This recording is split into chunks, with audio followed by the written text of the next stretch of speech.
तो मिनटों में आपको लेके आऊं करणी माता जी के मंदिर के पास नया बात। और यहाँ पे बहुत सुंदर भागवत कथा चल रही है।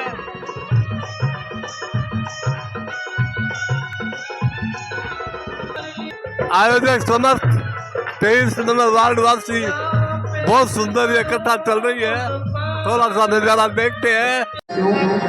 फिर ये हुक्कारा कौन दे रहा था? बोले मुझे नहीं पता। अब तोता है, उसको तो आदत पड़ गई ओम ओम ओम कहने की, चल रहा था, उसका बोलना बंद नहीं हुआ, उसका तो चल ही रहा था। ये आवाज कहां से आ रही है? लाना डमरू, और डमरू लेकर बजाया तो पंखों को फड़फड़ाने लगा नन्हा सा पक्षी। जैसे पंखों को फड़फड़ाते हुए ओम ओम गा रहा था, अरे देवी लाओ हमारा शत्रु, हमारा चोर, त्रिशूल लाओ, छोड़ूंगा नहीं, मारूंगा इसे, जल्दी त्रिशूल लाइए। त्रिशूल लेकर मारने के लिए तैयार हुए। नन्हा सा पक्षी पंखों को फड़फड़ाने लगा। ऋषियों ने प्रश्न कर दिया सूर्य जी महाराज से, महाराज कृष्ण कथा के सभी अधिकारी, बालक वृद्ध युवा और नारी। महाराज तो भगवान की कथा हो रही है,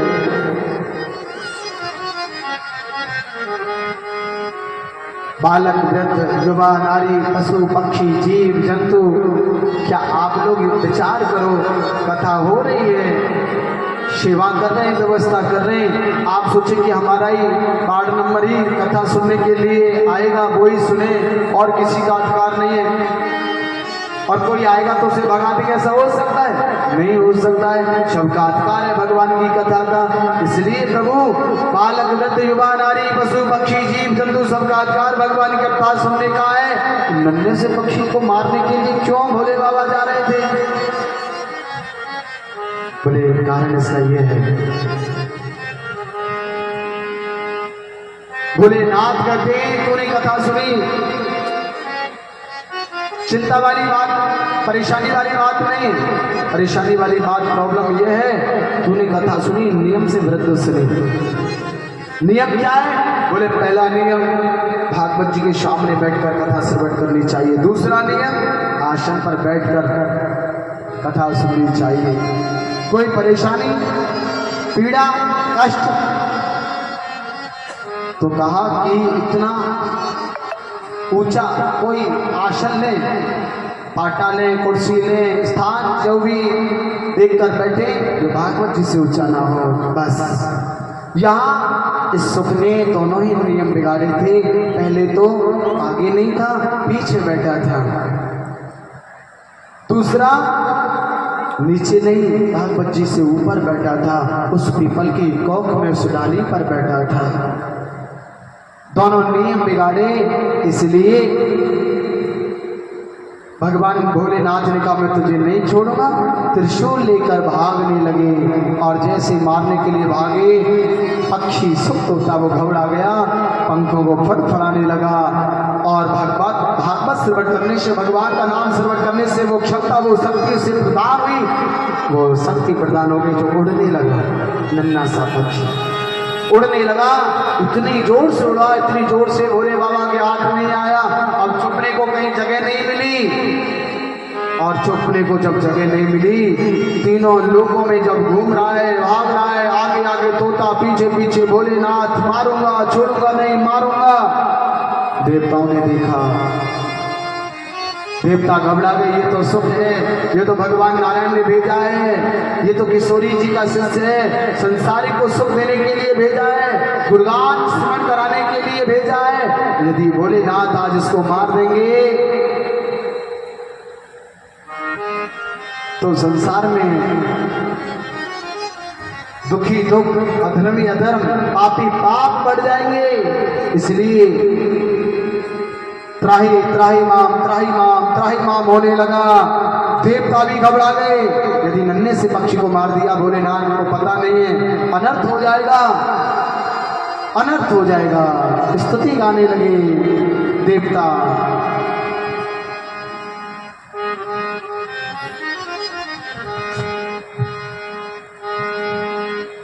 ओ ओम नमः शिवाय, ओम नमः शिवाय, ओम नमः शिवाय, ओम नमः शिवाय।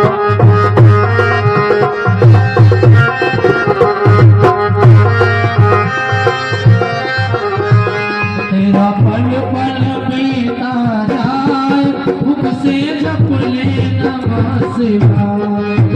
तेरा पल पल बीता जाए, मुख से जप ले नमः शिवाय। तेरा पल पल बीता जाए, मुख से जप ले नमः शिवाय। तेरा पल पल बीता जाए, जप ले नमः शिवाय। नमः शिवाय, नमः शिवाय। नमः शिवाय, नमः शिवाय, नमः शिवाय, नमः शिवाय।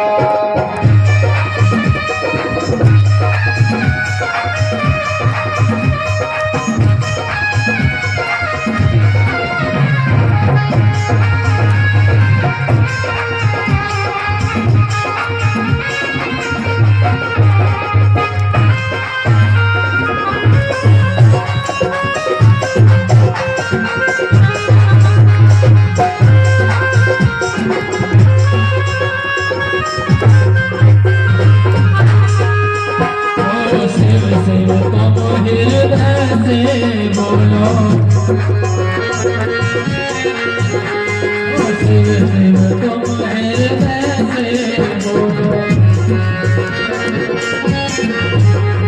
मन मंदिर का पर्दा खोलो, मन मंदिर का पर्दा खोलो। ये अवसर खाने लगा, मुख से जप ले नमः शिवाय। तेरा पल पल बीता जाए, मुख से जप ले नमः शिवाय। तेरा पल बीता जाए, मुख से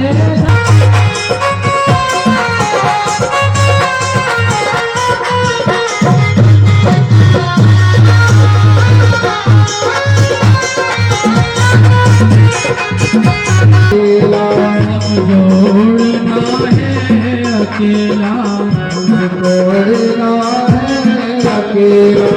ये दुनिया पंछी का मेला, ये दुनिया बाजी का मेला। सब जोड़ जाना है अकेला। सब छोड़ जाना है अकेला। तेरा तन यही रह जाए, मुख से जप ले नमः शिवाय।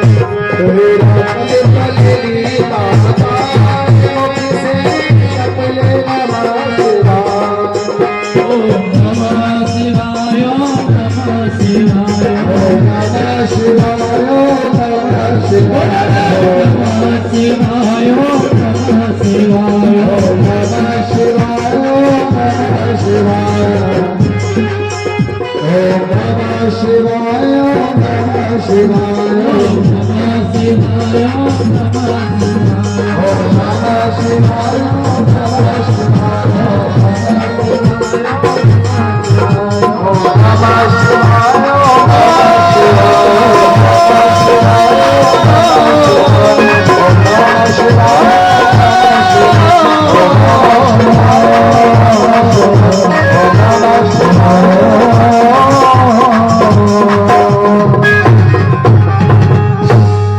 तेरा पल पल बीता जाए, जप ले मुख से नमः शिवाय। बोले शंकर भगवान की। ऐसे महाराज देवता बोले बाबा की स्तुति की, देवताओं ने स्तुति गान कर उनको मनाया बताया। ये कोई साधारण पक्षी नहीं, ये भगवान का परम भक्त लाडला किशोरी जी का शिष्य है, जो गुणगान गाने के लिए संसार में सबको सुख देने के लिए जा रहा है। आप इसको मार दोगे, अधर्म पाप हो जाएगा, अनर्थ हो जाएगा। भागते भागते उड़ते उड़ते तोता, कहीं छुपने को जगह नहीं मिली। व्यास जी की पत्नी थी बिटिका देवी, केसों को सुधारे छत पर जमाई आई मुंह फटा। शुक ने देखा इससे अच्छी छुपने के लिए जगह और कहीं नहीं मिलेगी मुझे, इससे अच्छी छुपने को जगह और कहीं नहीं मिलेगी, इसलिए शुभ रूप धारण किया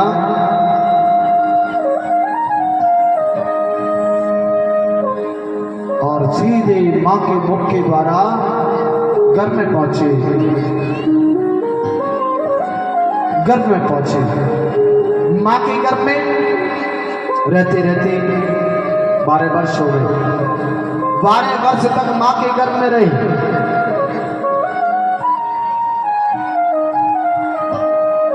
और मां के गर्भ में 12 वर्ष तक रही तो आज मां विठका देवी व्यासी से कहती है, महाराज देखो तो सही, ये बाहर क्यों नहीं आ रहा है, जन्म क्यों नहीं ले रहा है। और देखो जो कथा, जो वेद मंत्र आप बोल रहे हैं, सुना रहे हैं मुझे, उसी मंत्र की अंदर से ध्वनि आ रही हो रही है। ऐसा लग रहा हो कोई भगवान को परम भक्त है कोई। देखो तो सही, बड़ा ज्ञानी लग रहा है, पर ये जन्म क्यों नहीं ले रहा है। व्यास जी ने कहा, देवी लग तो हमको भी रहा है कोई परम भक्त है। व्यास जी ने आवाज लगाई, तो भैया आप जो भी है, आप जन्म क्यों नहीं ले रहे हो, गर्भ से बाहर क्यों नहीं आ रहे हो। अरे पुत्र जन्म लो। अंदर से आवाज आती है, पिताजी जन्म नहीं ले सकते हम, बाहर आते ही भोलेनाथ मार देंगे। कहाँ भोलेनाथ? आए थे लौट गए, कोई नहीं मारेगा, जन्म लीजिए। नहीं पिताजी, यदि हम जन्म लेंगे तो हमें भगवान की माया पकड़ लेगी, इसलिए हम जन्म नहीं लेंगे, घर में रहेंगे।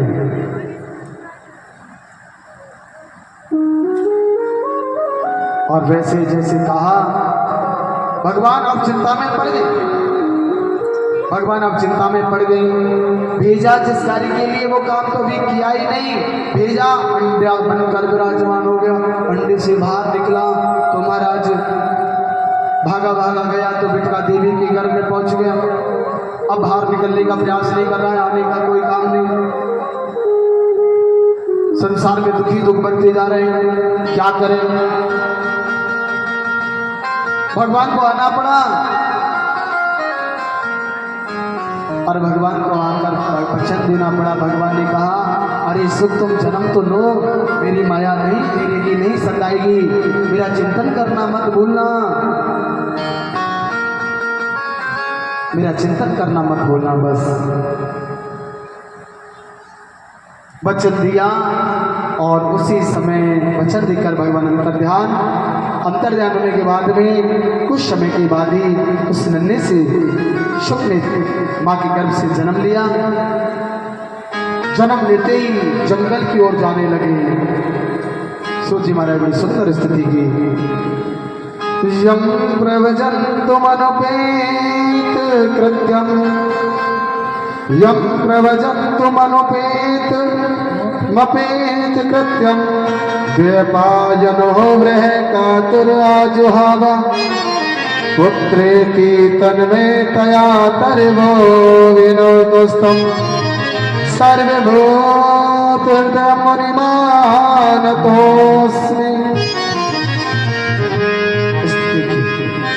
कहा श्री जी महाराज ने जन्म लेते ही संन्यास की ओर चले, संन्यास ले लिया। जन्म लेते ही तन पर कोई भी 4 अंगुल का वस्त्र नहीं, कोई भी कोपनियम नहीं, और जंगल में चले गए। पीछे से आवाज लगाने लगे, व्यास जी महाराज रुको पुत्र, रुको पुत्र, कहाँ जा रहे हो पुत्र, रुको पुत्र। जब ऐसे आवाज लगाने लगे, लता पताओं ने व्यास जी को झगड़ लिया, कहाँ जा रहे हो। जैसे आप पुत्र कह रहे हो, ये सबका पिता है, जाने तो रोको नहीं, ये आपके लिए नहीं है, सबके लिए बना है, जाने दीजिए इसे, ये लौट कर नहीं आएगा, ये जन कल्याण करने के लिए आया है।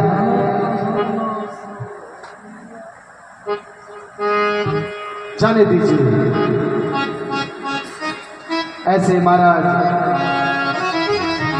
सुखदेव जी जंगल में जाकर समाधि में बैठे, समाधि में बैठ गए ध्यान में। व्यासी को लौटना पड़ा। शिव जी महाराज ऋषियों को जैसे उपदेश सुना रहे थे उसी समय इतना सुंदर सुखदेव जी महाराज का रूप स्वरूप, इतना सुंदर वर्णन। सुन लो दुनिया वालों, सुनो दुनिया वालों, मेरी जिससे यारी है, जिसने मेरा दिल लूटा। किसने लूटा है दिल? वो तो बाके बिहारी है। ओए ओए ओए ओए ओए, सुनो दुनिया वालों, सुनो दुनिया वालों।